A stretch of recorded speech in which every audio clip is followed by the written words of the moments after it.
forget to like and subscribe. And hit the notification bell so we can go to college and get more knowledge. Once again, welcome back in the place to be with the CBDC Assets Group. Now, I am the expert on blockchain technology in my family, so I'm going to show you guys all that I know. Okay. Okay. I get asked a lot how the blockchain works, what it is, and people don't really comprehend or understand what it means. So a lot of the things that I do on my channel are for people that are kind of new into the crypto space, because my mission is to help people obtain generational wealth. And to get things that you've never had, you have to do something you've never done before. So I want to start by explaining this. This is the blockchain. It's a series of data inputs and documentation that's stored in a universal ledger. Imagine a filing cabinet. This is just a folder in a filing cabinet. These are just folders. Just count them as days. Today's folder is this. These are all the transactions that happened in that day. Now, what makes this unique, the technology, is that once you store this, it can't be undone. Nobody can go in and rewrite it. Well, it's because it's technically impossible. Okay. Anybody know who's possible? Okay, come on. You have the amount of computing power required to go backwards in this chain. You would at least need a quantum computer. So it's virtually impossible. So why is this the way it is that you can't go backwards? And I'm going to explain. This is the true beauty of the blockchain network. It's the nodes. These nodes that are distributed throughout the country. The University of Michigan has one, Ripple has one, and anybody can have one. Anybody can have one, but Corey, anybody can have one. How can that be safe for my money in our network? Let me explain. Each one of these red dots represents a node. They're all over the globe. Now, if you take away the map and you focus on the nodes, it looks something like this. Okay? Now,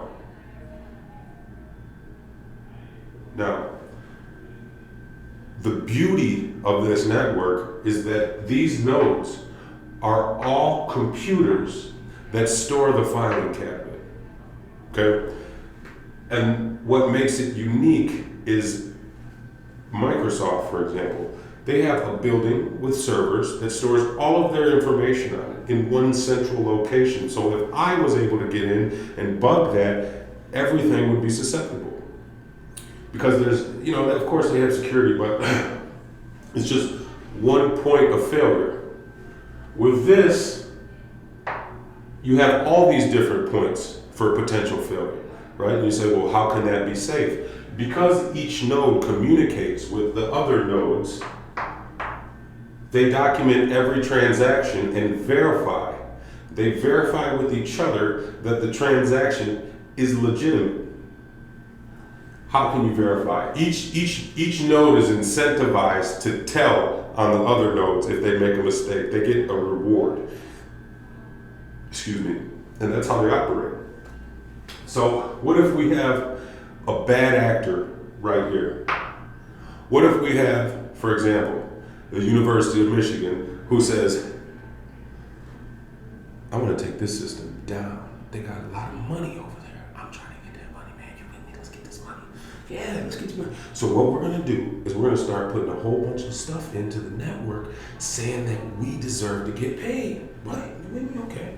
So what happens is, once this bad actor decides that they're going to do something that the rest of the group, it doesn't fit the code from the blockchain, that doesn't go with what the rules are of this code, they might be able to submit a transaction saying, you know what, we owe the CBDC Asset Group $4 billion. They're able to submit that because they have the node, right? But what immediately happens is that this node, this node, this node, and this node, all the nodes surrounding it recognize that something isn't right, and they immediately cancel out any further transactions from that node until they each independently verify and then verify back with each other that the transaction was on the up and up and it matches everybody's transaction. So this is the beauty of the blockchain and the distributed ledger technology. You can't access one point and bring down the system. You would have to have all of these nodes willing to be bad actors to even attempt to do something. And based on the algorithms and the code that's written into the ledger, they're not going to do that. They're rewarded again for ensuring that the other people, the other nodes, are doing their job. And they're also rewarded for telling everybody else if this node is acting bad. One of the people that I really look up to in this space, Crypto Erie, she said one time that a lot of people aren't talking about hooks and the smart contracts in the XRP community. And I agree with her. And I think that the reason is a lot of people don't feel confident in what they know, and they don't feel like being wrong. And I want to say that if I'm wrong about any of this, please leave a comment in the section below. I'm trying to learn as much as I can and enhance my brain as much as possible, but pretty sure I got a good handle on it. So that's the purpose of this video. But before I move forward with talking about hooks and smart contract capability, I wanted to lay the groundwork so you can get a root understanding of what it is that's taking place and what it is we're investing in for those of us who are new to the game. If you've heard this a million times and you already know this, I apologize. Maybe this video can give you some clarity. Let me know what you think in the comments below. Okay, so hooks. What are hooks? Hooks are code that's attached to an account that's on the XRP ledger, so it can do custom behaviors for incoming and outcoming transactions.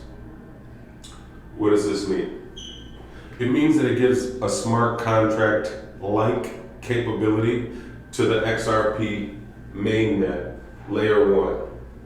Okay, each one of these are the rules. They all operate by a set of rules that were written in the beginning. And the XRP ledger did not have smart, and still doesn't have smart contract capability. One of the reasons that they didn't put the smart contract capability in the XRPL from the onset is that it would make it slow.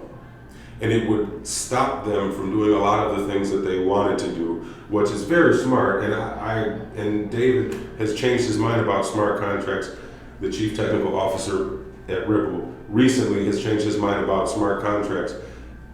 And I think this guy is on the next level mentally. And I believe that he understood what's coming. And this is why I'm bringing all this up, is because just talking about smart contracts on the XRP ledger is a big thing. And in my opinion, it'll make Ethereum pretty much obsolete with their ability to do smart contracts, because of their ability to do smart contracts that was written in the way back in the creation of Ethereum. Now it's hampered them in a lot of other ways. Speed, and it just slowed down the whole system. And I'm grateful to David and Jed and Arthur for not putting those in, because the ability that he foresaw that we could add that capability in the future. So it's a smart contract-like functionality. But since it's not a smart contract on the mainnet from the beginning, like I said, it allows it to be light and fast because it's off the mainnet. Hooks are secure, and they allow for custom payment conditions, like a multiple signature document, right? Something that needs to be signed and verified by multiple parties. It allows that capability, right? But it also allows for regulatory compliance, things that you can add on, and token behaviors, like coins that you might add on into this that must follow the rules from the original mainnet. So that's a great feature. But some of the things that are a problem with this are the complexity and the restraints. So it's not as good as smart contracts because it's lighter than a smart contract by design. And David Schwartz, the CTO, he recently was saying, like I said, that he was interested in potentially adding smart contract capability to the XRPL. And I think that the conversation is amazing. But it might not be necessary in the future to add smart contract capabilities to the mainnet because of things like hooks. And maybe we find something that's efficient enough that we can use as, instead of amending the mainnet for Ripple and the layer 1 technology. But one of the other cons of this is that there's no external calls.